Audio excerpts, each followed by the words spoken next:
दस्त। दस्त एक ऐसी बीमारी है जिसमें बच्चों को दिन में 3 या उससे ज्यादा मर्तबा पानी की तरह पाखाना होता है। इसके अलावा बाज औकात बुखार और कै भी होती है। ऐसी सूरत हाल में बच्चों में पानी और गिजाई अज़्ज़ा की कमी के साथ साथ इंतहाई कमजोरी भी होती है। इससे बचने के लिए आपको दस्त की बुनियादी वजूहात और इलाज जानना बहुत जरूरी है। अगर बच्चे को दिन में 3 बार से ज्यादा पतला पाखाना हो तो समझ लें कि उसे दस्त है। छोटे बच्चे बिलखुसूस पैदाइश से 3 साल तक के बच्चे इसकी लपेट में आते हैं। अगर इसका सही वक्त पर इलाज न किया जाए तो बच्चे की मौत भी वाक़ई हो सकती है।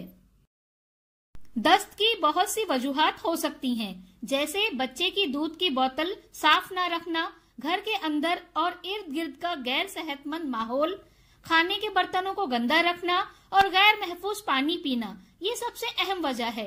इन तमाम वजूहात में एक चीज जो हम देख रहे हैं वो है साफ सफाई में कमी। बच्चे की दफाई निजाम के कमजोर होने की वजह से बच्चा फौरी तौर पर कमजोर हो जाता है। बहुत से नौमौलूद बच्चों और बड़े बच्चों में दस्त मुतद्दी वायरस रोटा वायरस की वजह से होता है।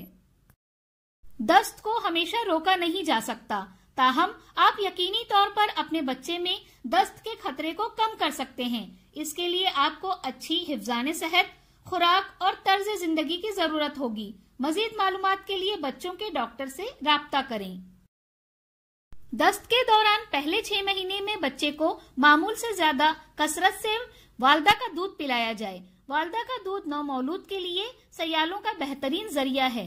बच्चे के 6 महीने के होने के बाद वालदा के दूध के साथ बच्चे की खुराक में ORS का महलूल और दीगर मायात शामिल करें, जैसे खिचड़ी, दलिया, सूजी, अनार का रस वगैरह। याद रखें, दस्त के दौरान बच्चे को एक वक्त में सिर्फ थोड़ा खाना खिलाएं, लेकिन दिन में ज्यादा कसरत से खिलाएं। उम्मीद है कि इस वीडियो का फायदा आपको जरूर होगा। अगले हफ्ते अपने तजुर्बे हमें जरूर बताएं। शुक्रिया।